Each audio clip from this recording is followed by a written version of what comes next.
This is the Geeky Gamer Podcast with hosts Ken and Bill.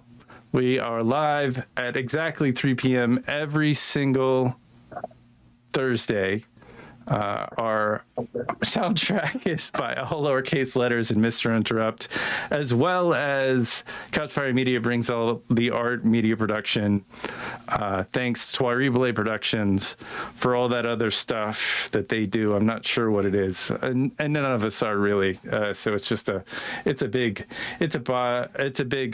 mystery, really. This week, we are featuring our guests. We have two guests and one host, David Beckemeyer and John Demato. David, he's a bridge builder, so construction of bringing people together, kind of construction, maybe not building bridges in the real sense, but certainly in the figurative sense of bringing people together. He's the host of Outrage Overload Podcast, and he will hopefully make us have less rage, because all I have is rage in this moment. As a general rule, I just rage inside and out, and I'm triggered by everything. And maybe John will help elevate our brand with some visual storytelling concepts and ideas. So we're going to get deep into both of these subjects and do an interview with both of these guests. What I would like to do first is we usually do this. Is what are you guys drinking today? Are you David? I'm still drinking the coffee. I've had way too much coffee today. So I was up early. And I've got John? I've got the decaf coffee, and now I'm going with some water. Oh, good. Water. That's like I'm trying. I know, God forbid, right? Drink water. That's like the nectar of the gods right there. I also have a little bit of water, even though it's pretty empty. I've been dehydrated a lot lately. Let's just dive right in. David Beckemeyer, you have a political podcast. I presume it's political. And one of the things that we do on our Geeky Gamer Podcast is we try not to go into politics at all, so we don't trigger people in any of our games. And every time I bring up podcast, my co-host Bill is like, you're gonna trigger somebody.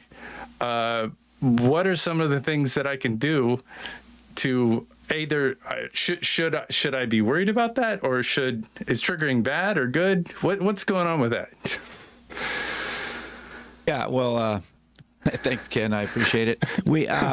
So I first want to say we're not exactly a political podcast. I mean, in this polarization and toxic polarization and outrage media and outrage, so what I call the outrage. Oh, I'm not the only one to call it this, but like the outrage industry, involves politics in many cases, but it also flows into other spaces as well. So we do go beyond just politics. And when we're talking about politics, we're not really talking about issues, so we don't really cover issues on the Outrage Overload show, at least.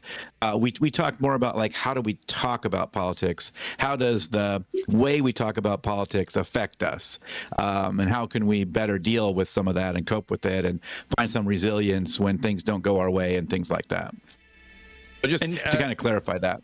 Oh yeah, no, I mean, but I am typically the person that, like, Bill wants to say that he's the one that triggers in our games, but I feel like he accuses me of bringing this stuff into it. And we do a role-playing game every Monday about, usually it's horror related, and that's where the Geeky Gamer Podcast concept comes from. And so we're always talking about, because I think there's a lot of politics in games, whether it relates to what's happening in the government or in whatever is going on, whoever's getting canceled, or I can use all sorts of buzzwords to make this go, but there is certainly an etiquette in role playing where we try to preserve the fantasy, and sometimes bringing in some real world stuff can disrupt that fantasy. I'm trying to. Yeah, I could see that. I mean, we've made some of these things so much part of our identity that it's pretty easy to see things the way we want to see them, or to see things with a political lens. Or a partisan lens in particular often, and we've sort of been guided there, right, by basically this outrage industry, but it's also kind of part of our innate psychology. So I do talk to a lot of, people from social sciences, psychology, even philosophy, other disciplines, political science, of course, and media people, and then practitioners in this whole bridge building space. But those scientists, provide a lot of the insights on like what's going on with us and why do we find ourselves, kind of getting caught up in this stuff, getting really riled up about it, and having a hard time, not doing that, or finding a way to sort of live our lives, and still deal with our values and this kind of thing without finding ourselves triggered all the time. And it's really tough. We talk about it all the time, and that doesn't mean that I don't get triggered too and everything else, right? It's such an innate part of human psychology, right? Do you play any games? I mean, have you ever seen a political game or a video game or anything like that? Or like, have you ever played a role-playing game? Yeah, I mean, not for a long time. I used to do more of it, and I haven't done as much anymore. So now I'm not a geeky gamer. I'm just a geek, just a plain geek. Not so much a gamer geek anymore. But yeah, and it's interesting that I think sometimes some of these are like metaphors for some of the stuff going on in politics. I think sometimes, right? And it may not, you may not be directly referencing things, but often some of the stuff going on in games, as you say, are kind of political, or they're mimicking, or kind of acting like, or are portraying some of the politics we find in our real lives, I think. Yeah, but that and in the media as well. Right.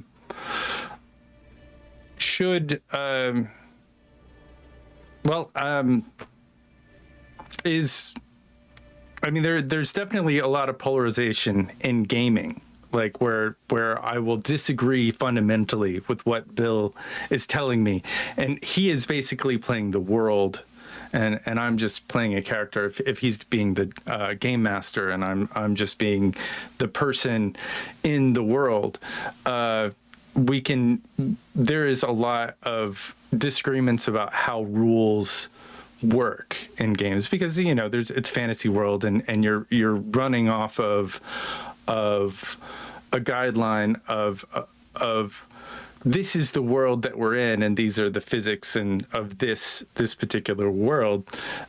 Do you think that where we have rule books in games, if we follow the rules, sometimes people say that makes it more fun, and politics and the larger sense of reality, do you think that fundamental is that necessary to have a ground where different figures can be basing their arguments off of a playing field? I think an interesting way to think about it would be, you're kind of talking about beliefs, attitudes, and values, right? Even if it's in a fantasy world, somewhere that's overlapping, probably. Even if it's in a role-playing mode, we still might take the role of someone that has beliefs, attitudes, and values, right? And those things, and the way those things interplay, it goes beyond politics, right? I mean, that can come in any time that when your values start taking a role in it, when your beliefs and attitudes start taking a role in it, then this is when a lot of the same kind of psychology comes out, right? So, if I'm going to convince you of something, and just with the facts, that's not going to get me very far if you've become attached to that belief, right? And now it's kind of part of your values, part of your identity.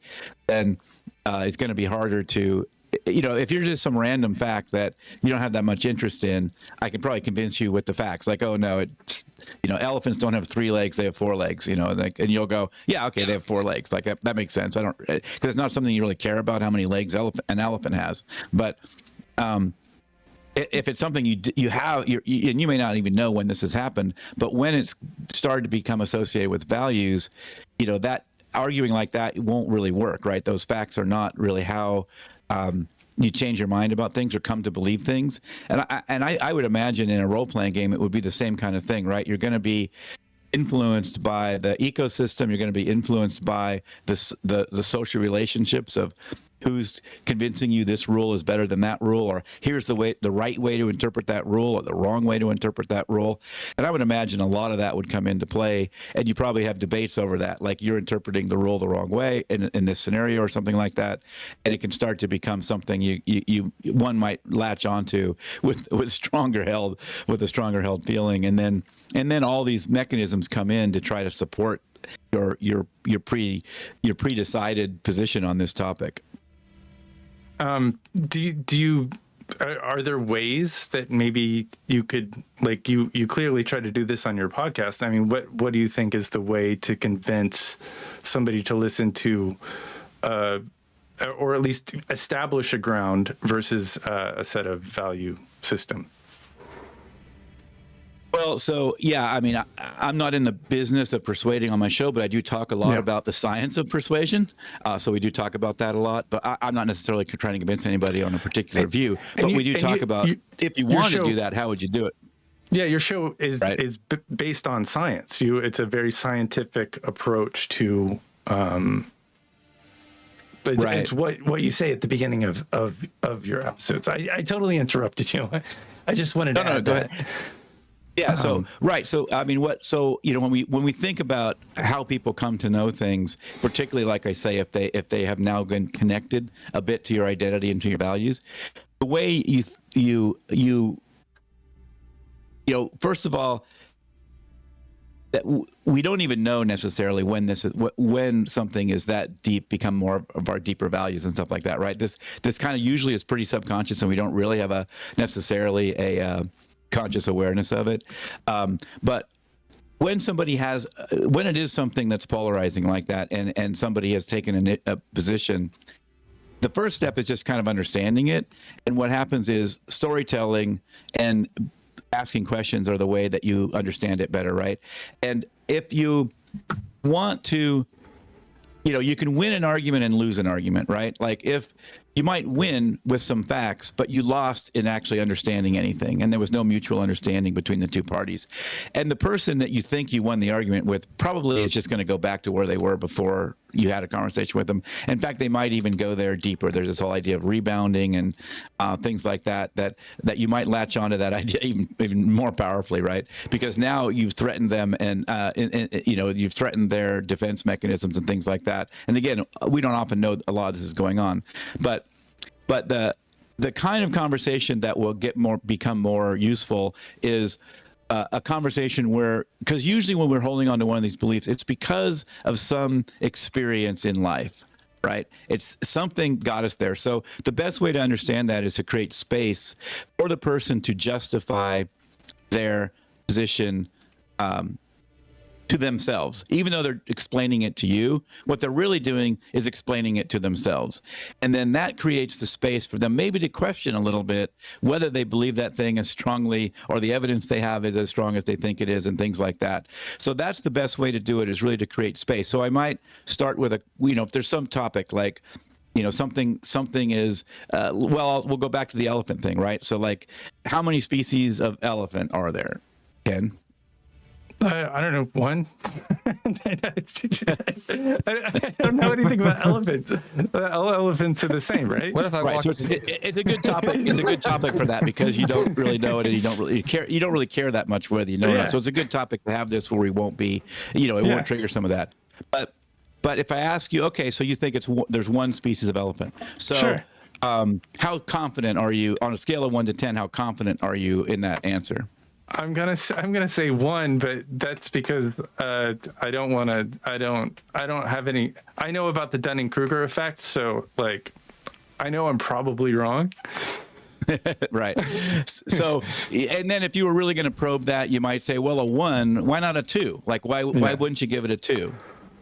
Right. And you can probe that some more. Because I have very little experience with animals. And I know that when I start talking to experts about this stuff, they're like, you're wrong. Right. And so this is probably a topic where when you know the fact and you hear the fact and it's like, okay, well, currently the consensus is there are 3 species of elephants, right? That used to be 2, used to be an Indian elephant and an African elephant. Now there's 2 species of African elephants. There's like the forest one and the safari one or whatever, right? So there's 3 species, right? But now that you know that, you probably aren't that upset about it, and you probably go, yeah, okay, I'll try to remember there are 3. I mean, it's not a factor necessarily you care that much about, so you're not going to have some of that emotion tied up in it. But that's the way. Like, if I was to ask you about a movie, right? Is there a movie you saw recently? Sure. I think I saw. I've been watching. What is it? The guys in the. It's like an Apple.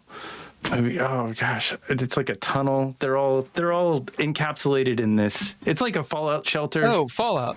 Yeah, Fallout? but it's not Fallout. It's not Fallout. Oh. It's like the Apple version of Fallout, and I can't believe that I watched Fallout recently. That's a good one. Let's go with Fallout.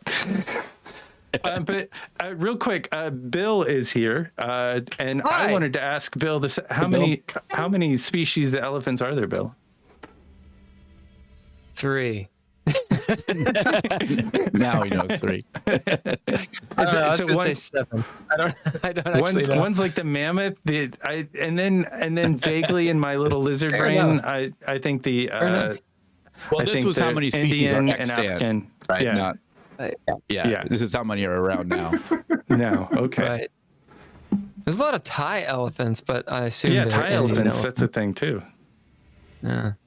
I think I they're don't all the Indian elephant species, though. And they're different species of elephants. Yeah. Because you know, Yeah, I'm just gonna send us down a hole. What are you guys talking about? We're talking about disagreements on games. You know, when you have an idea and you're I'm the always arbiter and you're wrong. I disagree with you. Right. Yeah. That's what you're literally. and you wrote the book and I'm just the guy that's playing the game that you made. Well, you bought the book, so I did buy the book. yeah. So I'm behind. Sorry, I had to go to the urgent care, whatever. Hi, John. Sorry about the How you doing? fucking kerfuffle. I blame Google Calendar and God. So, Those are good to blame. That's fine. right. If you're gonna blame someone, he can take it. Blame God and Google. I think we should open up the floor to John. How many elephant species are there? I'm sticking with 3, and I'm happy with that. Yeah. Nobody likes my one. I don't know.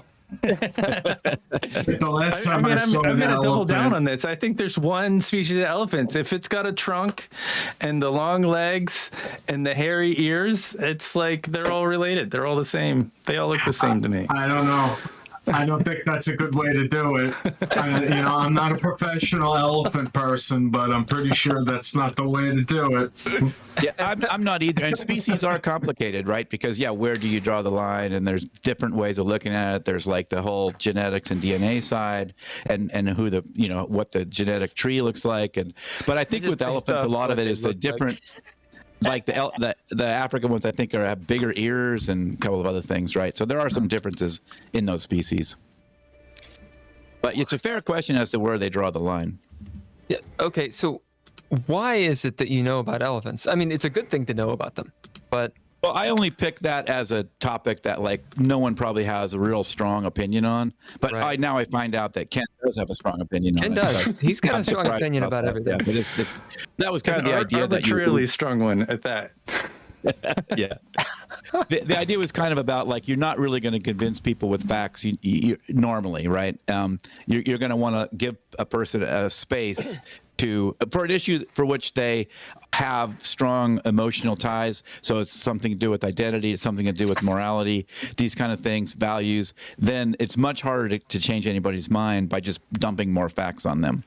And it just basically doesn't work. I mean, all the evidence, which now I'm being super ironic because I'm telling you the evidence says you can't convince someone of something with evidence. So I don't know. Maybe now we're in a loop and we can't get out. Well, there's definitely an idea here. I mean, at face value, I see no problem with that. To play a little semantics, okay? I think it's important to know what the definitions of the words we're using are. So, for example, convince. What's the goal, right? So, like, if I say, well, I'm trying to convince someone, does that mean I'm trying to change their mind so they adopt what I'm saying? Does it mean that I'm just trying to win a debate?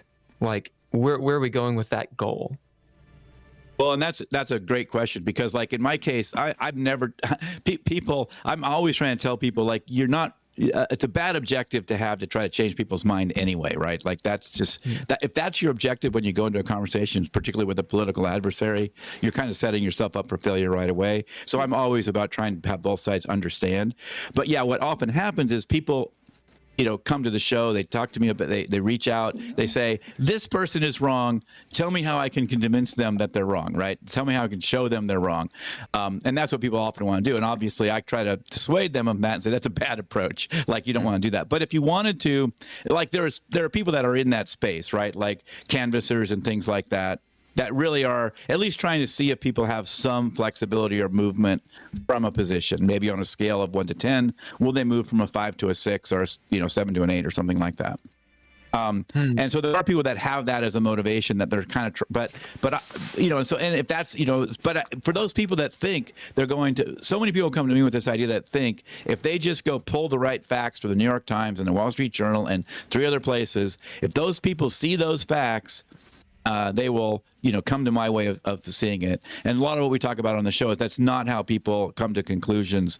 There's a lot of interpretation of those facts. There's questions about the source and reliability of those facts. There's, like I say, these values and other things that come into it that might cause you to reject facts. There's this thing called knowledge resistance. So all these factors play in. So anytime you have that objective, like I'm going to somehow just convince this person, that's kind of a wacky way to look at. I mean, it's kind of not the best way to look at the world anyway. But if you want to leave space to understand somebody better, it's these kind of conversations that if to have you change your mind in any way at all, I can't change your mind. Only you can change your mind. So if you even want to have a little bit of that, like I just want to understand them better, maybe allow them space to see how confident are they of their position, things like that. This idea of having them explain to themselves why they feel the way they do. And there's 2 aspects of that, right? Like if I ask you, what did you like, what was the movie we said it was? I forget now. What was it? Fallout. Did you like Fallout? I mean, the answer to that is right at the front of our brain. It's a yes or no. Super easy, right? I'm just blam, it's right there. But now if I say, okay, you like it. So on a scale of 1 to 10, do you like it? That brings a different part of your brain into the conversation, right? You'll notice people when you ask them that. You'll see them do things like, they'll kind of turn their head. They'll go, let me think about that, right? Because it is engaging a different part of our cognition to now give it that rating on some kind of scale, just kind of in John, scale. What do you think about this? What do I think about? I'm with you. I think. And you're in the business of persuasion too, right? Well, I mean, I'm in the business of authenticity. I'm in the business of capturing people in a way that they want to be seen by those that they work with, that they serve. And, capturing natural moments, capturing recreated moments, and being able to use these images in a way that helps attract the types of people that my clients want to work with and that those people want to work with. So it's not exactly the same type of conversation as persuasion, but there's definitely a level of maybe there is, a little bit of persuasion in the sense of it's attraction more than persuasion, I think is how I would put it. I would love to persuade people to listen to our podcast and Right. buy my book. So, or attract them to doing it. I attract them to hit the subscribe button. So, I'll poke a little bit at that. Because I'm not a marketing guy, obviously, or a very persuasive person either. But that's why I win all In the my arguments. mind, that's right. Because he's the pretty one. So what I'm trying to get at is, You're both photogenic. Stop it right now. I don't have time to therapize the both of you. it sounds very similar. Yeah, it sounds like exactly the same thing to me. So how is it different? What you're doing versus debating, I suppose. Well, in the case of what I do for my people, they're not trying. I guess they're trying to win business. There is that, but the other way to look at it and to reframe it would be for them to attract the types of people that they want to have a long-standing relationship with, and be able to, help them with whatever it is that's holding them back. Because I work with people who speak on, aside from writing books, they speak on stages and they train and coach and consult, and ultimately they're all in the business of transformation in one way, shape, or form.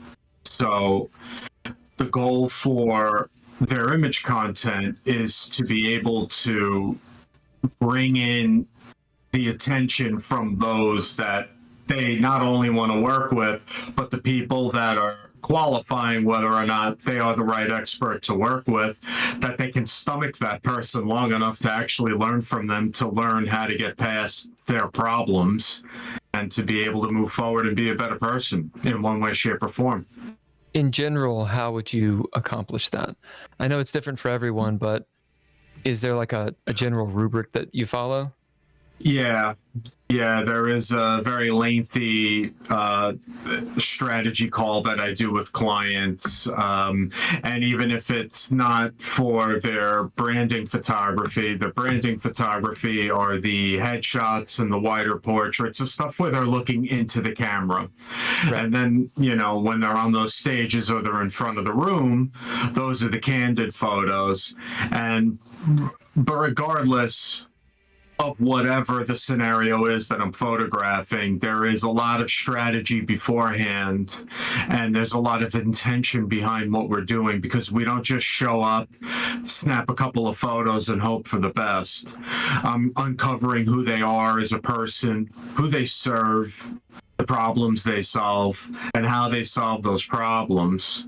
And from that, I then work with them to create a list of different types of images that make the most sense for them to put out into the world to represent all of those important details with regards to, what they're in business for and their expertise. So it's kind of like curating their brand. It is. It's enhancing it. It's putting a spotlight on it. It's all of those different things. It's a mixture of showing them looking like the superhero that they are, while also being a relatable and relevant human being that someone can actually have a real conversation with. So it's that careful mixture. And there is a bit of curation in that for sure. And how do we curate the brand? This is I'm running off. How do we curate the brand for coming up with and this is sort of for both of you guys, having a ground and conversation for and we should we? I mean, is there is regulation for journalism or regulation for content? Is that bad or good? Either one. Or is that, is that a bad question? Regulation is regulation is always challenging, right? I mean, because what kind of regulation and what are we talking about and who, but I think there's always room for I shouldn't say always, but there's often room for some kind of regulation, and it's always one of those, where do you draw the lines, and that kind of thing, right? And in the U.S. we certainly have, certain kinds of things built into the Constitution that can sort of limit or challenge some of that. Plus some more culture challenges some of that. But there often can be there are regulations in almost any industry, whether you know it or not. There probably are some. Certainly, there's the whole can't shout fire in the theater or something like that. I mean, there's those kinds of things. So there's almost always something out there. But yeah, but it's a fine line. Like, how far do you take it, right? I've certainly, after doing this show and talking to all the experts I've talked to in this space about media, and even though many people are really burnt out or frustrated and think social media is just an evil thing, they still don't believe we should do a lot of regulation about it, right? They're very careful about anything, particularly anything related to sort of First Amendment type stuff, or that kind of thing. So after talking to all the folks I've talked to, I become more of a supporter of the free speech stuff, and that you have to let people say things you really don't want anyone to say. Yeah, well, I mean, for instance, we're getting ready to experience just a massive regulation in this country. TikTok is on the verge of getting regulated out of existence, or at least here in the States. I don't personally have one, but I kind of feel like that's where most people get their information from.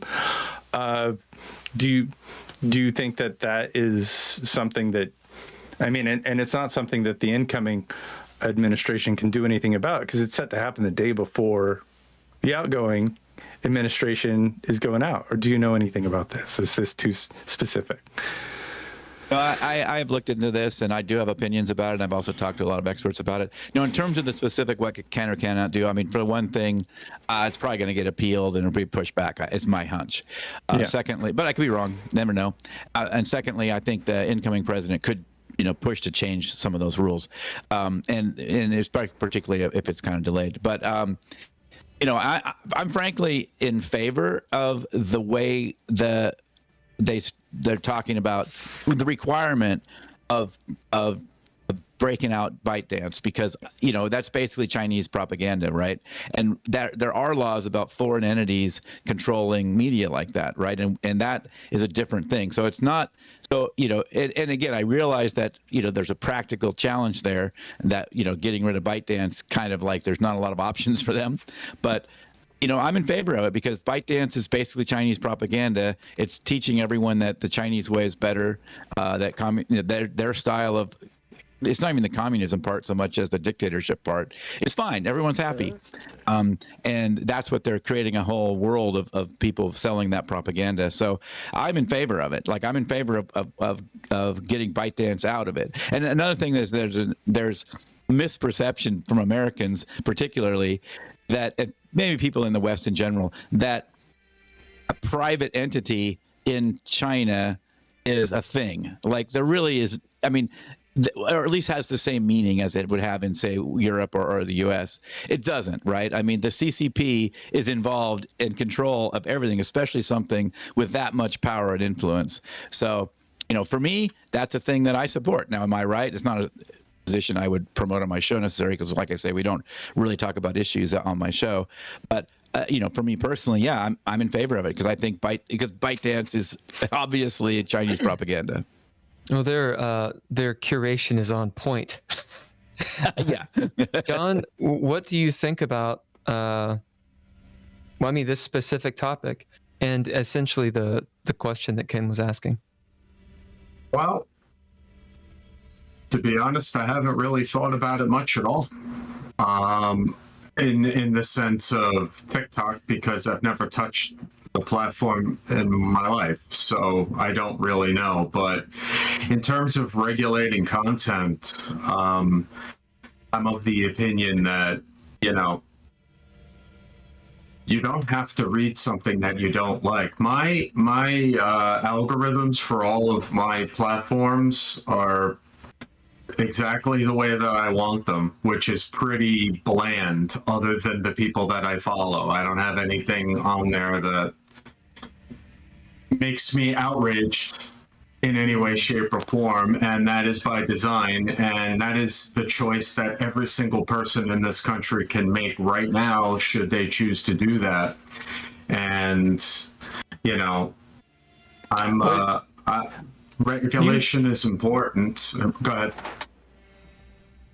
It seems like your content is very compelling. I'm looking at some of your images that you create, and they're inclusive, mm-hmm. and they're really sharp and interesting. And it's like, you know, you find smart people, and I know a lot of smart people who don't know how to present themselves, and it looks like you do a really good job of kind of creating a package for them to put their best foot forward. It's to me, it's very commercial, which is kind of the opposite of what Chinese. I mean, I'm not an expert on China. Bill would be a better. He would have more knowledge on this, but I mean, certainly, and it doesn't even it doesn't even relate. It doesn't even go into the system but I think it's really beautiful content, and it's definitely compelling. Here's a question: when you're helping these people essentially build a brand, and if I'm not using the right nomenclature, please correct me. Just as I understand it. So you're helping them build a brand, right? To target their audience and present themselves in the way they want to be presented, right? To market themselves. Yes. Okay. When you're doing that, do you regulate? Oh, do you pick your clients? Do you curate your clients? Yeah, and do you say, I curate my clients. But... Do you say, hey, look, you can't do this, don't do this, don't say this, blah, blah, blah, blah, blah? Well, they don't speak in photos, so that part, no. But in terms of, there are definitely some no-go zones in terms of the body language, or more importantly, the regulation piece comes in when they want to pretend to be something that they're not. Like what? Like as an example, in the spaces that I work, there are a lot of coaches out there that'll take photos that. One of them that drives me crazy is they'll grab like a bunch of confetti, throw it in the air, and then the photographer takes the photos, and they're like wildly smiling and happy, and it's just this really contrived type of scenario. And that's just one. Yeah, it's stupid. I just think it's stupid. And that's personal. It's a personal opinion, but at the end of the day, it doesn't represent who they are, and it doesn't represent how they help people. So, and it's not really, and it's an exaggeration of an aspect of their personality. It's just silly to me. So those kinds of things we X out from jump.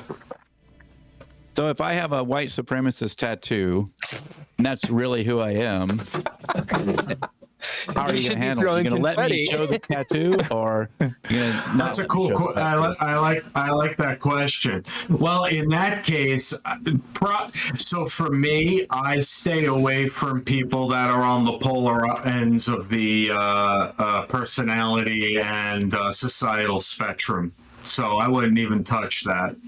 That goes both ways. Yeah, I think it's the business. Like you're a business guy, and you're in the business of inclusivity. You want the most people. You want to offend no one. You want people to be compelled to work with your clients from across the spectrum. I mean, and you know, if you peer into the business world, it's kind of interesting to me because we're almost working with two different worlds. David's world is kind of completely different than John's It's world. kinda dark. Yeah, in a lot of ways. So it's like, but I think you're both actually having the same conversation about how do we include both sides? How do we, not both sides, but how do we include everybody? Because, I'm a filmmaker myself, and I take a lot of photos. I'm in Kentucky, which is crazy. And I often have to work with people who are absolutely ideologically different than me. And what I need to do to make a living isn't necessarily it goes against maybe some of my political beliefs.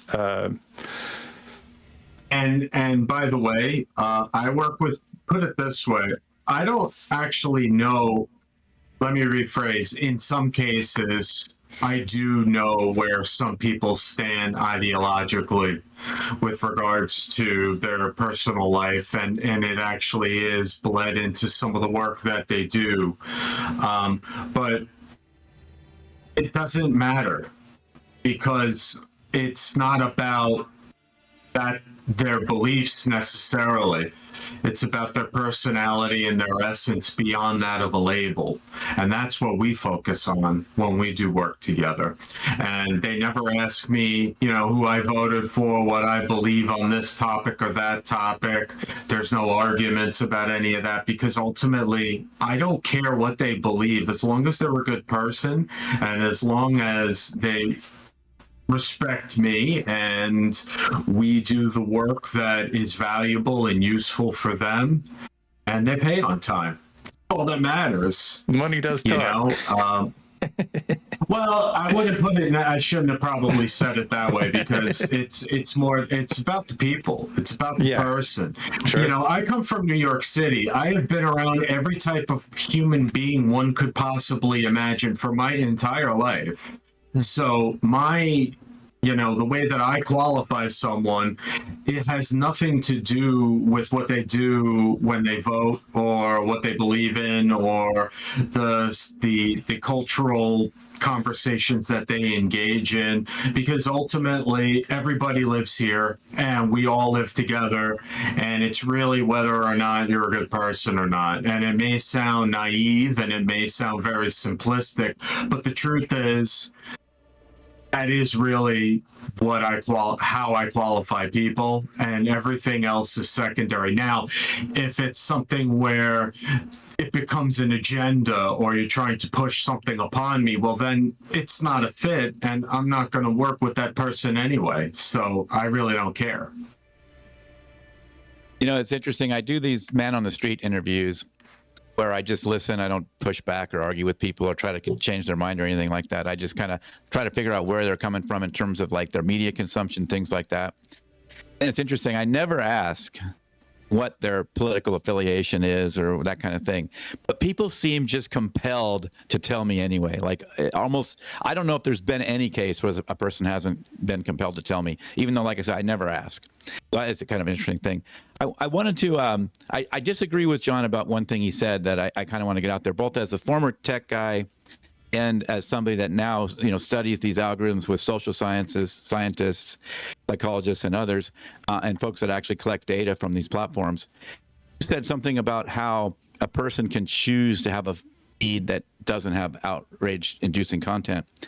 And that's not true. I mean, all the evidence has shown yours. You may get away with it. You may be one of the lucky few that this doesn't seem to be there. But even people that just set up an innocuous random account, or even bots that set up an innocuous random account, will be fed that content soon, like quickly, because that's the content that the platforms know will get them engaged, and potentially they click on one, they'll just give them more. So it's not true that we can curate our feed. We actually can't with these platforms. Well, regardless of that, then I guess I'm the smart one that doesn't really give a shit. So I guess we're okay on that. Yeah, you can do that. You can decide not to engage, but people are getting that content. Yeah, I spent a lot of time on my Facebook feed trying to curate it to not, because I've been involved with politics for years. I can't even open Twitter because it just doesn't. It doesn't. It seems like Instagram. YouTube is pretty bad too. Yeah, YouTube is like, our audience is 100% male. 100%. I mean, because we talk about what we talk about, geeky games. We talk about, even though our guests are typically, maybe not this episode, but we have a relatively diverse guest list. I think YouTube, Twitter, they definitely, they're male. Do you encourage, this is for you, John, do you encourage do you give them advice of where they need to be social on social media, or is your stuff more for corporate, more for do you help with social media, or is it outside of it goes it goes everywhere. It goes on social, it goes on different they're a part of associations or different groups, so it goes to the not the rented land of social, but those home bases of the different places in which they serve, and on their website. But so I you do have help them with different their audiences. social. Your audience is different, just on a like a fundamental level in a lot of ways, I would say. For the most part, I have,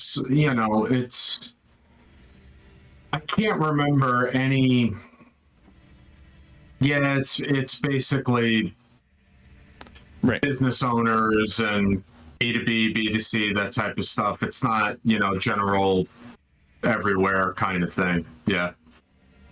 And David, I think your audience is for people who, I mean, when I was looking at your, I really do enjoy your YouTube feed. I mean, you have such wonderful, like, I wanted to get triggered by your content. So it seems like your output is fundamentally different. There's calls to action. There's you're using that. The hate next door is one of the titles. The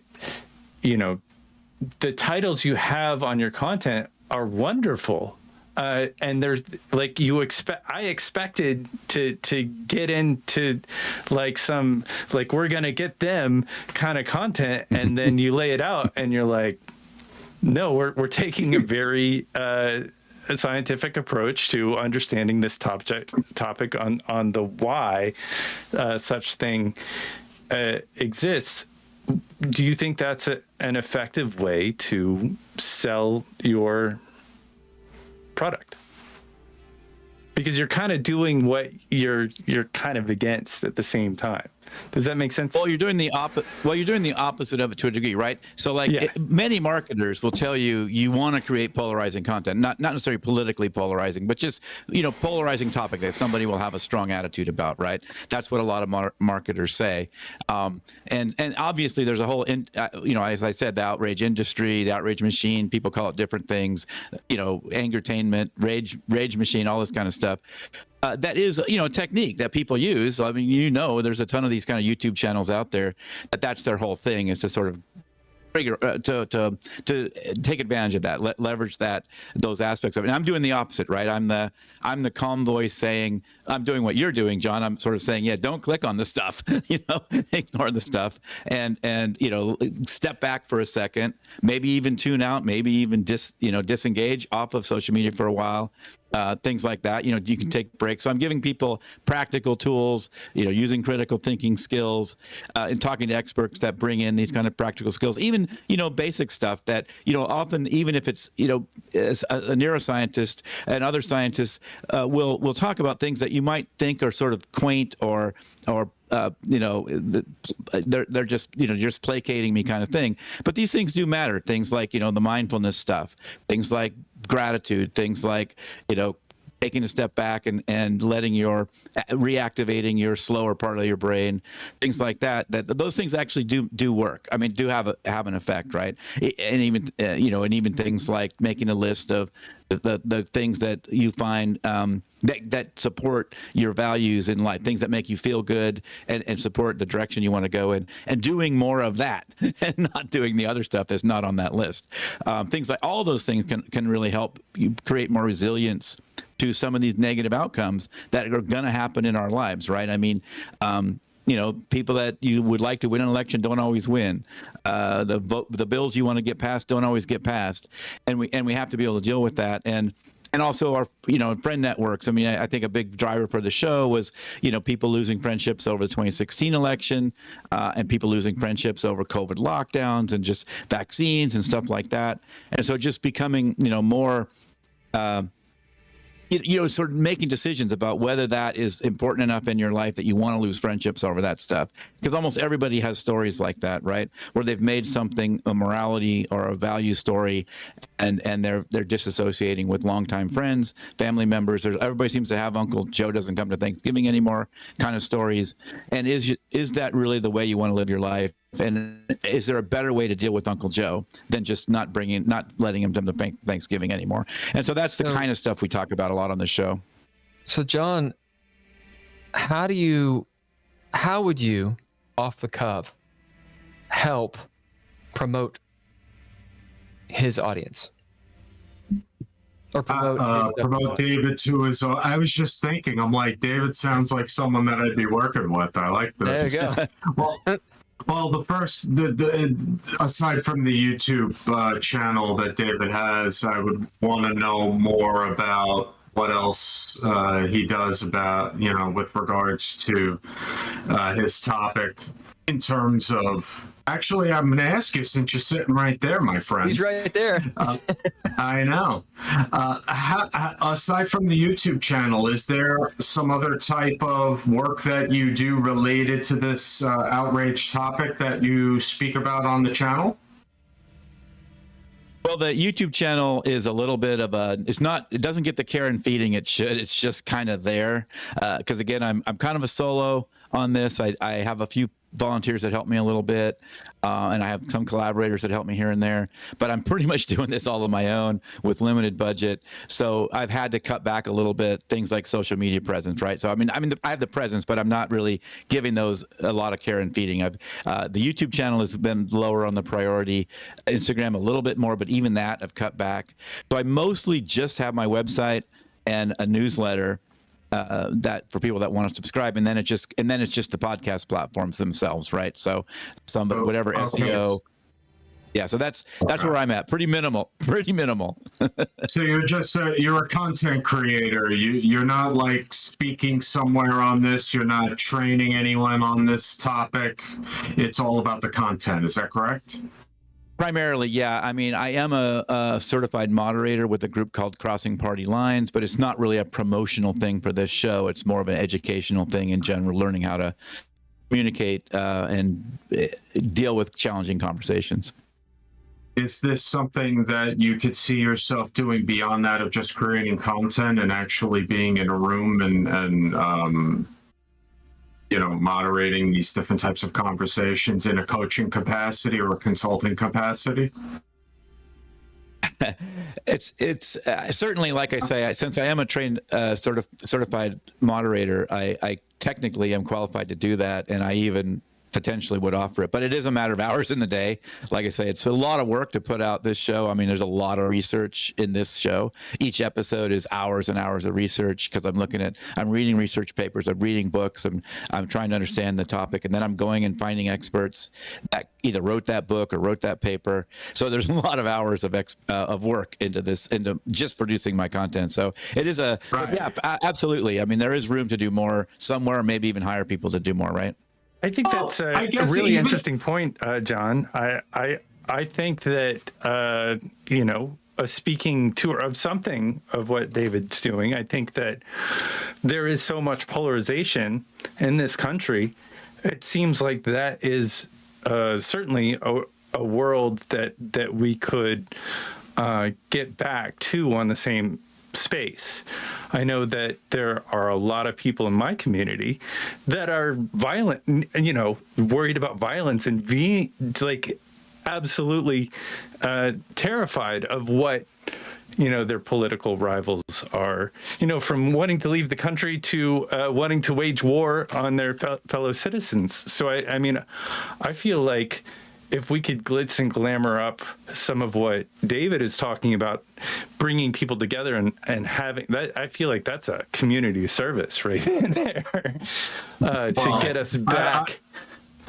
Yeah, I mean, at the end of the day, though, that's a whole other job outside of creating the content, and that's, But I was just curious, because a lot of creators, well, first of all, a lot of my clients have YouTube channels, and they leverage it as a vehicle for promotion for the other things that they do. So I was just curious, but even if we were to just from a former tech world, former tech life in the tech world. So I'm retired from that kind of thing. But, and it is funny too, because like you're talking about doing a service or something like that. And we're talking about people wanting to move out of the country. Like as a side gig, I mean, not intentionally, but just like listeners and other people contact me. I am that guy talking people off those ledges like all the time nowadays. And who would have thought if someone that knows me well 10 years ago would have saw me doing this now, they'd be like, what? You were the guy out there in Twitter fights all the time, right? And then how did you? And I would be that same person, by the way, too. But age has calmed me down considerably in nowadays. But yeah, I completely get that. Yeah, John, I want to hear what you were saying. You were about to tell David something about his YouTube channel. Oh yeah. Well, I'm just spitballing here, but I mean, if I were to, because I haven't just worked with a pure content creator before, but visual storytelling applies to anyone that's trying to, build an audience. In the way that I use it, it's for the service-based business owners, but visual storytelling is not, that in that one domain and that's it. What I would say is, if you wanted to jazz up the website and get some yes and type of visual assets to help, add some pop to what your home base looks like, you talked about doing the research and talking with different experts and the different pieces that go into putting together this program, these episodes. What does that look like? Where are you working? What types of tools are you using? When you're shooting your videos, what does that look like? What's the behind the scenes? Get imagery of that kind of stuff, and it paints a much broader picture of what you're doing for people, and it gives them that fly on the wall experience of you putting together the content that they're consuming, and it could lead to an opportunity to build a larger audience. Sure. Yeah. Of course, I'm tacking on extra work for you, but I'm just saying, the question was asked, so I figured that is what came to mind for me when thinking about that for you. That's a thing with we'll call it content creation. It's the same thing with art or anything that. If you are a creator. So I'm in Los Angeles and I'm an actor. And I went to... really, which taxi company? Yeah, exactly. They don't use taxis anymore, man. Oh, that's true, yeah. That's true. I know LA has totally changed by Uber, man. Like, there's no way you could not have a car in LA in the old days, right? Well, you were speaking close. Of... he bartends, so... yeah, there you go. Okay. I should have said that, like which bar. And I turned trick, I was at my class last night, and one of the things we do is you say, "Hey, so how's everything going? Can you guys give me some feedback?" And kind of do what John was just saying, but just from a perspective of people that are also as blind as you are. But it's good. Groupthink is the idea. Groupthink's the wrong word. Just go with me here. My point is this. So when I am given, hey, Are you on this network for auditions? Have you gotten these $500-$600 headshots? Have you done this? Have you done this? There's an overwhelming element to that. Oh, have you gotten on the social media? Because as an actor, you are your brand. As a podcaster, you are your brand, right?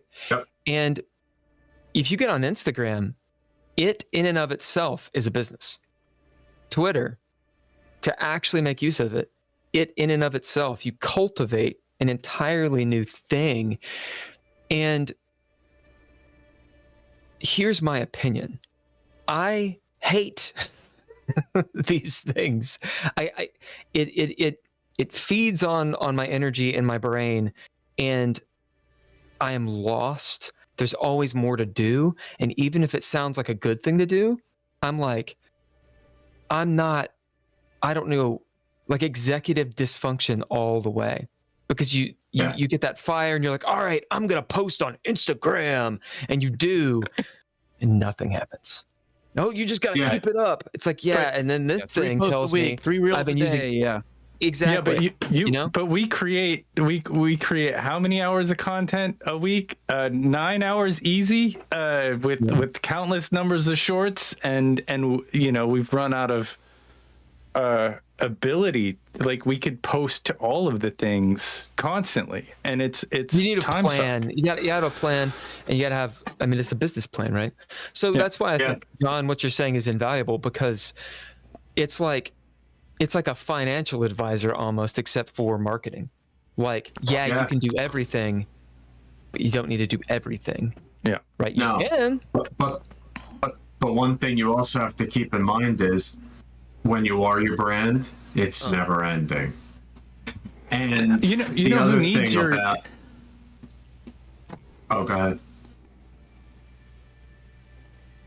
He's saying, I need you, but go on. I you know, Bill needs a good headshot. He needs he needs to figure out who he is.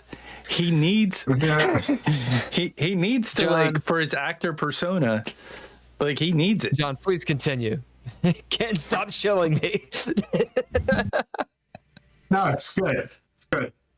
I mean, you know, well, you always do it. I used to shoot actor headshots once upon a time before I started doing all this other stuff. I started off shooting headshots in that room right over there in my living room. I still have the tape on the floor where I used to put the lights and where the person used to stand. And then eventually I lost my mind because it was a factory of faces, and I just got very tired with it. And that's when I expanded and started working more with people who have more diverse needs, and it kind of satisfies my creativity while also monetizing my art in a different way. Because at the end of the day, yes, this is, you know, to keep the lights on, to be able to pay for this microphone, to pay for the camera that's shooting me right now, but ultimately I am an artist. Right. And that's what keeps you going. And yeah, well, absolutely, it's what keeps me going. I mean, my clients' expectations, their ceiling of their expectations are my floor, you know, and it's something that does keep me going on to constantly get better and get better, you know. But you had mentioned earlier, actually, I think Ken mentioned it about the nobody pays attention, or no, oh no, you did, about Instagram. Here's the thing. When it comes to my world, you can play one of two games. Either A, you play the, you know, I want to be an influencer and I want 20 million followers and I want to sell them all a bunch of things and just be far and wide but very narrow in terms of scope of audience. Or you can leverage social media as a place where people come in and qualify you, in terms of they found out about you through a friend or a colleague, and now they want the same type of help. And then, well, where are they going to go? They're going to go to your website, and they're going to go to your social. They're not just going to go sight unseen off of a referral.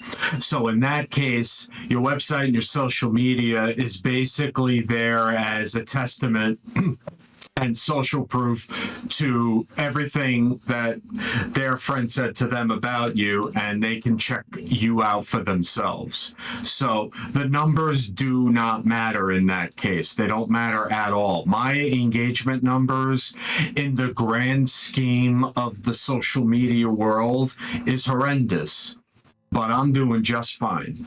And that's all that matters to me. You can show John my Instagram, the Outrage Overload Instagram, to show like, oh, here's all the things that you shouldn't do.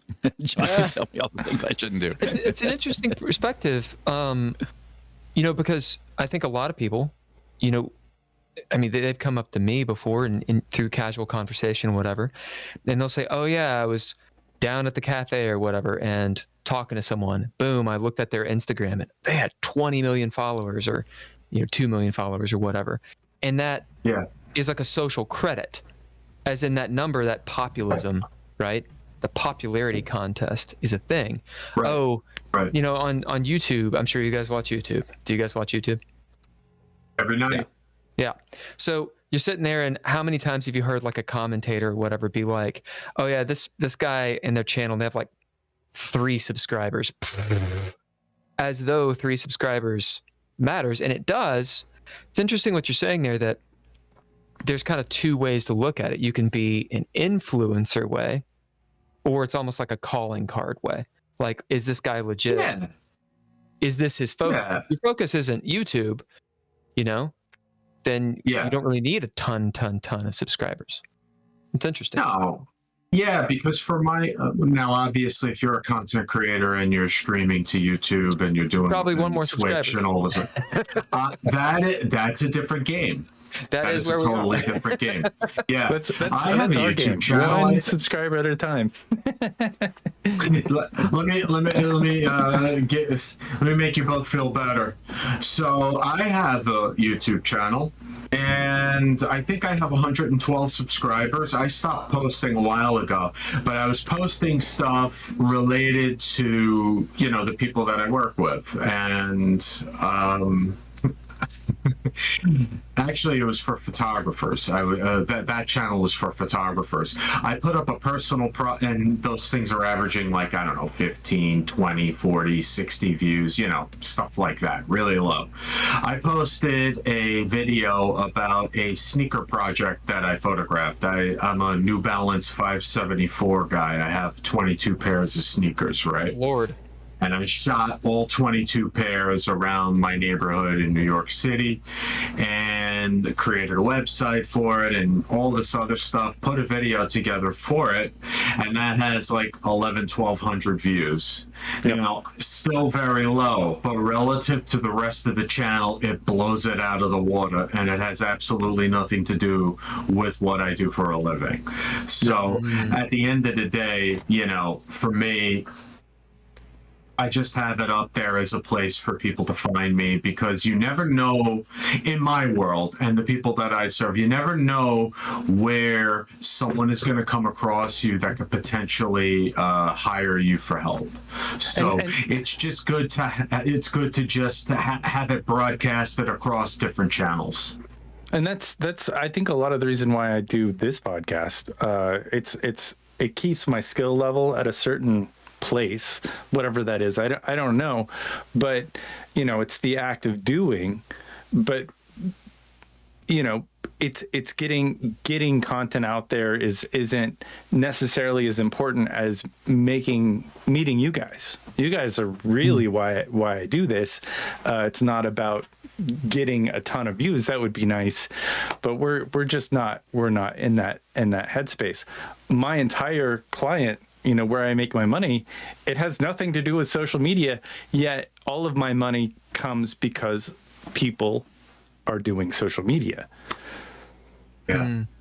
It's the necessary, truth be told, I can't stand posting 5 times a week. I write 3 blogs a week, 13 a month. I do social posts 2 times a week after week. I've been doing it since 2017. It is a lot of writing, but I've reframed that stress in my mind and the frustration of not wanting to do it by simply saying to myself, you know what?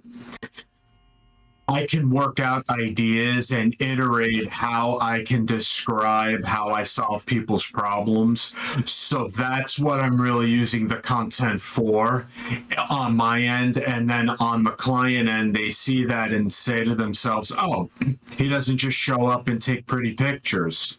There's depth to this. There's intention and strategy behind it. This is the type of person that I want to work with, because experts hire experts for a reason.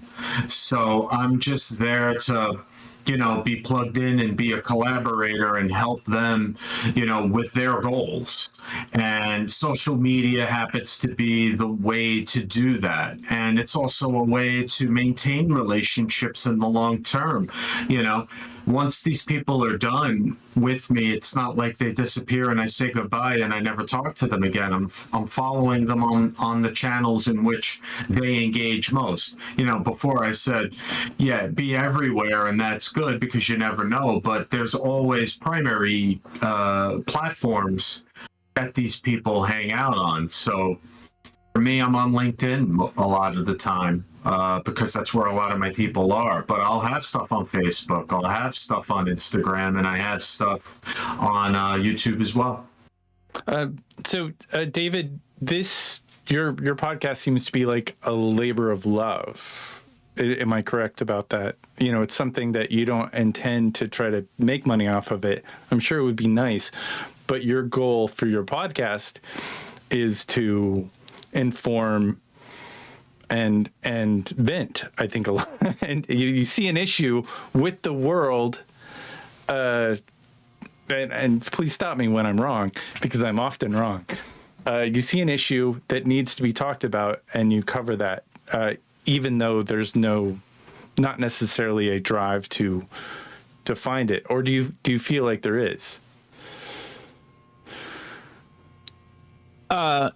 Yeah. So certainly, the fact that I'm retired gives me an opportunity to pursue something where I don't have to make sort of monetizing it or becoming an influencer or any of those objectives part of it, right?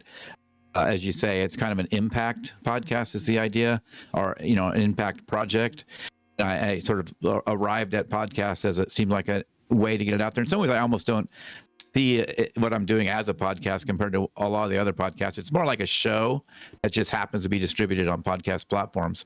But it's absolutely a podcast. I mean, it's very, very informative. I think the subject matter that you talk about is super helpful, knowledge, information. But I interrupted you.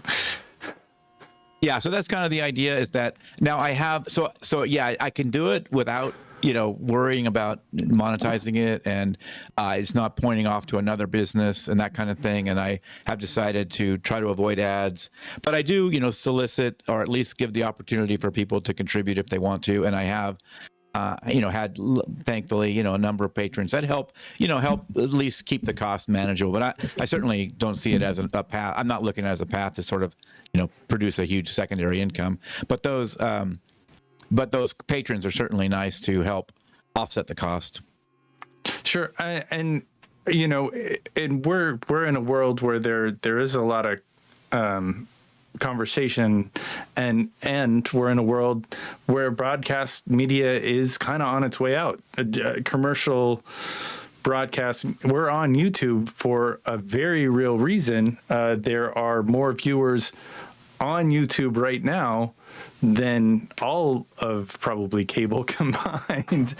But they're looking at different channels and different sources. It's just like the future of cable. Where is that? What is the point of this whole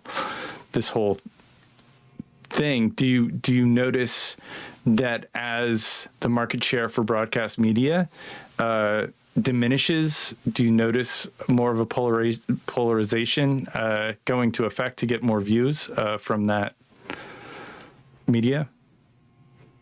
Well, I certainly, I think that there's been recent polling saying, that the percentage that people are finding podcasts and things like podcasts. I think for many people that means YouTube. They don't really, it's like they don't differentiate. But that they find that those sources of information more trustworthy than some of these traditional media sources. That's kind of a switch, right? Yep. So that's something that's out there. And I think, to your question about media, I'm not sure about the traditional media, I'm not sure I completely understand it, because there is a question about their market share, the viewers. There's 5 million viewers watching NBC, Fox News, CNN. It's teeny tiny compared to the amount of viewers on YouTube. Or even just one like Joe Rogan show, right? I mean, he's got more viewers. Joe Rogan has more viewers, and has more issues too. I mean, because he doesn't, right. He's an entertainment show. He doesn't have fact checkers. Right. Yeah. No, exactly. And that's part of the challenge is obviously we're faced with this challenge of good information and finding the good. I mean, there's lots of good information out there, even among mainstream, whatever. I don't even like that term, but traditional media. There is good journalism out there, particularly written journalism, but it can get lost in the garbage, right? So that's the big challenge that we're often faced with. And that's even worse in these social media platforms. But yeah, I mean, that's one reason why I did what I'm doing with the podcast, because we can go more in depth. I can do a half hour or even longer, more instead of a 5-minute, 2-minute snippet or a 5-minute snippet. We can get pretty in depth without it becoming one of these 2.5 hour long academic to academic. My show is more, makes this information more accessible and interpretable by just an average person. So you don't have to be a total science geek to watch to listen to my show and get something out of it. Form. You've got shorter form. You get right to the point. I mean, I think the algorithm will love you eventually. The way you do your podcast, I think trimming up all of the extra, like our podcast is extra, whereas you really get to the point. Well, and we're not at the point where we can, we use AI to cut our shorts. I mean, I just don't have that kind of time to focus on that. Yeah, I mean, I'm putting a lot of time in editing, right? Yeah, you're editing, and that you're like you get to the purpose right away. And I think that is what will give your podcast success, and the long term. Who does your accountability? I mean, I do my best to keep Bill accountable, but it's not easy. I guess not. How do you find a source, and what is a source? I know you don't cover news, but you definitely cover information. Yeah, so part of it's a challenge. I am taking journalism school at Michigan State. Go Spartans. Nice. But it's a challenge. And so one piece of that is I do have a partnership with the Connors Institute, which is out of Shippensburg University. And part of that, staying part of that network or that keeping that relationship requires me to, they check me on, am I providing quality information? That's part of our mission, right? We're trying to provide quality, factual, and nonpartisan information. So I'm checked from them to a degree. I'm a member of some, accountability groups where I try to do that. And I have a network of folks that try to help me out with that somewhat as well, right? So I have folks across the political spectrum that can check me to see if I'm, maybe carrying this too far or something like that, or brought in too much of my own bias and things like that. So I have that. But yeah, it's a challenge. It's definitely a challenge. I mean, I take that responsibility really, really seriously. What do you think about that Ground network? I might be wrong about, or it's like there's Ground News. I think it's Ground News. Is that what it is? Have you heard of them? I mean, I know a little bit about them, but not a lot. Do you think that this curated news spectrum, where like they cover all the stories and like do some kind of thing to make it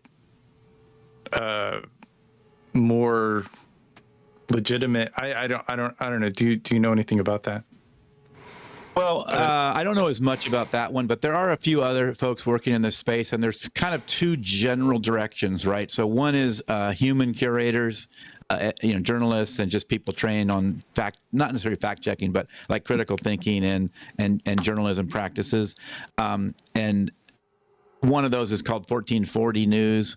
It's basically a newsletter that curates various. They write some of their own little short stories, but mostly they're curating stuff that's out there. So they're taking a New York Times story here, a Wall Street Journal story there, but they've sort of looked at it and said, okay, this one is pretty reasonable within the constraints of what they're looking for. It's pretty good, but that one's human curated, right? Then there's another one called Other Web. I did an episode about these two, kind of comparing and contrasting. Other Web is basically an AI tool that is letting you create a curated news feed based on the types of stuff you're interested in. So you sort of fill out these polls and check all these boxes for what you want to see in your feed, and it creates a curated news feed that way. And in the future, I think there is some opportunity for AI to do more of this. I think AI has an opportunity to do things like maybe check logic, right? Like maybe they could actually look at articles and say, there's 3 logical fallacies, forgetting whether the facts are accurate or not. There's like leaps and bounds of logical fallacy here to look at, to know about, like as you're reading this article. I think there's opportunity for AI to play a positive role in this, and there's obviously lots of opportunity for AI to play negative roles in this, and it already is to some degree filling us with nonsense. But it's not all bad. AI could play a positive role in some of this, but there's those two, and there's another one people like, and I'm also a subscriber of this, is something called Tangle. It's like your hair is tangled, right, or tangled knot. And it's not even spelled a weird way. I think it's spelled like the actual word. Like it actually has an E at the end, I think. Like you always get the internet version of spellings, right? They leave the vowels out. But anyway, I think this one's spelled normal. And it's Isaac Saul and a team. And they do, and it's a little bit, it's not going to be for everybody because, it's mostly about news facts. So it's not doing a lot of the sort of deeper analysis of what's going on in some larger geopolitical picture. It's taking something that has been in the news recently, and what they do is they collect, what the right is saying, what the left is saying, and then their own take, right? So Isaac Saul and his team's take on it and like what they think. So it gives you those perspectives, and it's not going to be for everybody because some people are not going to hear things they don't like. And if you're going to cancel because every once in a while you hear a thing you don't like, it's not for you, right? It's not the right platform because you're going to hear stuff you don't always agree with. And there's another one called Flipside. That is even a little more aggressive about, and they don't do their own. They just do what the left is saying, what the right is saying on a topic. And there's a few others, but those are some of the most recognizable ones. I haven't put as much, and there's also, of course, there's Twitter. What's the thing that is community notes? There's also Twitter community notes, which hasn't been shut down and is still there, but it's got a very small. It doesn't have that. I think. It's still only got a few 100,000 participants or something like that. And so not a lot of stuff is being checked by Community Notes. But I think Community Notes is actually a very interesting, it was started by the prior folks at Twitter, but it has not been shut off yet, and it still exists. I think the Community Notes idea is actually promising, where because of the way they do it, they frame it. I'm trying to remember the language they use, but it's not like this article is a lie or this article is not factual. It's like readers have contributed additional context. So then the way that stuff gets into Community Notes is it only gets in if it's a weird algorithm about you have to have disagreed with other types of similar content so many times. Enough people have had to disagree on this, on the position you're taking enough times before your content shows up. So in other words, it's not always just going to be an echo chamber. Your stuff is only going to get there if you haven't always taken the same position over and over and over again, that kind of thing. So I think Community Notes is a potentially promising thing. But like I say, what makes you kind of wonder about it is not enough people participate, right? So you don't, because it's work, right? I got to be a curator now, right? Yeah. And I got to have a thoughtful thing that may not get posted because I may not fit the algorithm right. So, but I think it's somewhat promising, but I don't know enough about the ground news one to really make a solid judgment on it one way or the other. advertised to it occasionally when I'm not on my YouTube Premium. They're like, "Oh, you like news? You know, Right. This is what you Right. should do. You need to." And part of the reason I like this podcast, just to say that we're great, is I feel like we are asking the source. You guys are the source to me of what is happening. We try not to go outside of expertise and punditry, which is probably a word that is going to get a shadow banned at this point. Right. John, do you have any thoughts of where you are when you curate your people? Is there an accountability at all for the what you're trying to show and share? I mean, it seems like an honesty is your goal when creating. Yeah.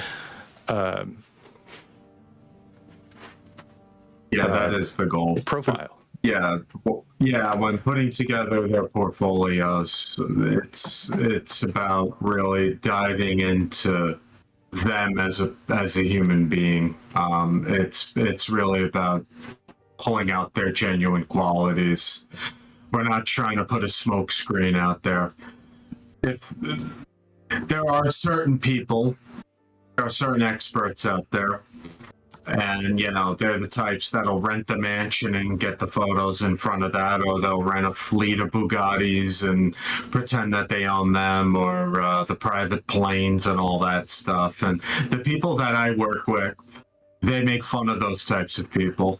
So, but there's definitely a lot of that within the, subject matter expert space. There's a lot of smoke and mirrors, and I choose to actively not take part in any of that kind of stuff. When I first kind of started working with these types of folks, I came in and was introduced to those types of folks, and I quickly realized that was not my cup of tea.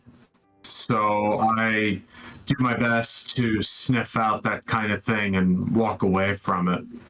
Yeah, I mean, I remember I lived in LA for a long time, and it seems like you pull up in the fancy car, and people will, even if the car is rented, they're going to think of you as a certain way, but you're still meeting at Starbucks and having the conversation out of office, and it's like, if you're not honest with yourself and what you're marketing and what your point is, you're not going to be able to do the job. Right. Well, perception is reality. And when it comes to putting together a visual brand, how do you want to be perceived by your audience? And for some people, it's be themselves, and they need help identifying how to translate that through their visuals. And for others, it's put on a show, build the biggest audience possible, and sell them a bunch of crap. I mean, it's a choice. It's a choice that a lot of these folks, all of these folks, have to make. And, then it's my choice whether or not I want to engage those people based on the decision that they've made. And for me, my decision is clear. I want to stick with the people who want to be real with the folks that they want to help. Well, I think I could talk to you guys for another hour. I certainly, I'm very fascinated with the subject of journalism and marketing, and it's something that we're not going to solve today or tomorrow by any means. And there's a lot of rabbit holes that we could go down, but I want to ask you both one more question. What's next for you, John? What is next on the on the profile, social media, yeah, with your business model. What are you excited about? That is a great question, because I've been trying to figure out what the hell that looks like for the past year. The one thing that I am certain of is to continue on the path of where I am, which is working with these amazing people that do superhuman things to me, because they are experts in what they do, and just serve them in the way that I do. And my goal is to figure out how I can continue to provide value to them without the camera in my hand. And that is something that I will be thinking very long and hard about over the next year. And hopefully something will be unearthed in that process, and we'll just keep the train rolling and keep moving in that direction. Excellent. And David, similar question. I'm going to be a little more specific. So we got future outrage. You know, there's a debt default, there's crypto, there's dissolved retirements, potentially ending Medicaid. What is the future outrage that you expect to be talking about in the next coming months? Well, on the main show, I don't really talk about that often, news items, trending topic kind of thing. So it's a little bit bigger picture than that. It's like a little bit out of that. I do another weekly show I do with my wife. Yeah. I do another weekly show with my wife where we do kind of, it's called This Week in Outrage, where we do actually kind of go over that kind of stuff. So that's what we're talking about. But nice. But for the main show, the direction I'm going in next, or where I'm kind of taking things, looking at taking things, it's really, we've always focused on it some, but I really want to bring out make this clear to folks that a piece of what we're trying to do is help people build resilience to all that stuff. Like if it maybe doesn't go your way, building some resilience to all that. So that's one area. Another big area that I'll be looking at is, and I'll be expanding topics a bit. So, I've talked a lot with a lot of social scientists, psychologists, and others about a lot of these, this phenomenon, so various psychological phenomenon, things like that. And we'll still do that, but I'll be expanding a bit more. I'm going to bring in more of my tech side. So we are going to talk sort of technology and outrage a bit more. I'm also going to expand even more of that, more personal stories about folks that have maybe stories that relate in some way to this kind of outrage industry environment we're in, the outrage overload, the outrage exhaustion, all that stuff. So it might be, for example, I spoke with somebody who has face blindness and aphantasia, where they can't visualize. And so what that episode's about really is kind of empathy, right? Which is what we all need to a degree, right? So it's like, if you can't understand that other people, like you can't visualize, you have to kind of visualize with words that other people can visualize. And like, if you have face blindness, you don't even recognize the same person 20 minutes later that you just met. There's a lot of parts about that that require deep empathy to deal with, right? So that's what that episode is really more about, right? But that empathy then carries over to these other situations in political polarization and arguments and stuff like that, right? So just as an example of how I'd be expanding topics a little bit broader. But then another big thing I'm going to do this year, because it's what I've found so far as really effective in this space. Whereas we talked before about social media doesn't always get you the results you want and things like that. One thing I am going to do is a lot more collaboration, right? So obviously stuff like this and going on shows is great, but I've established one of the big sort of side benefits of doing this show now for 2 years and 100 and something interviews I've done, is I've established this whole network of folks that will, sort of take my email and respond, and kind of a network of experts and practitioners in the space, and leaders of some of these organizations. There are like 8,000 organizations out there kind of working in this bridge building, depolarizing space. So I have established relationships with a ton of them. So the big piece there is to try to do more collaboration with those groups, because it's one of those things, we all say it, like we talk and we say, oh, we need to do something together. And then like, you don't do it, right? So now this is the year where we're going to actually try to follow up and make more of that happen. Well, good. And we always end up, and we'll give you guys the last word on with a joke or a riddle or a saying of some kind. If you have anything like that, David, do you have anything to end off, or either one of you? Well, the joke that I have is really dirty, but it was told by one of the Golden Girls to Betty White. And so it's floating around, and you may have seen it. So I don't know what'll happen on your YouTube channel. I mean, it's already on YouTube. I think I saw it on Instagram. I'll do kind of a short version of it, right? But so there's a guy. He's on a deserted island with a pig and a dog. You with me so far? Yeah. Okay. So he's been on the island for a while, and the pig is starting to look kind of attractive, right? So he sort of starts to pet the pig a little bit and talk to it. Well, the dog gets really jealous and starts growling and biting at him. So he has to let that go. Like a month later, dog's asleep. Oh, now's my chance. He goes to the pig and starts kind of, petting the pig, and dog wakes up, and growls and, wants to bite him again. Oh man, he's got to let that go. After a while, this gorgeous woman, lands on the deserted island. And he's like, thank God, can you help me out? Will you hold this dog? John, did you have anything to add to that? I would have stuck with the pig. I can't follow that. Oh my gosh. Yeah, Well, think of the Golden Girls lady telling that joke, right? oh yeah, it's brilliant. I love the Golden Girls. It's brilliant. Yeah, I loved that. Well, thank you for being a part of this week's Geeky Gamer Podcast with Ken and Bill.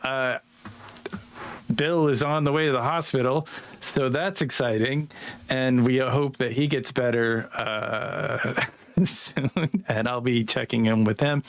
All the lowercase letters in Mr. Interrupt are do the music, as well as Couchfire Media does some production.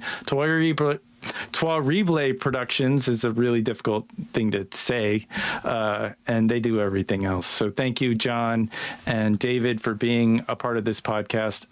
Please come back sometime soon, and we will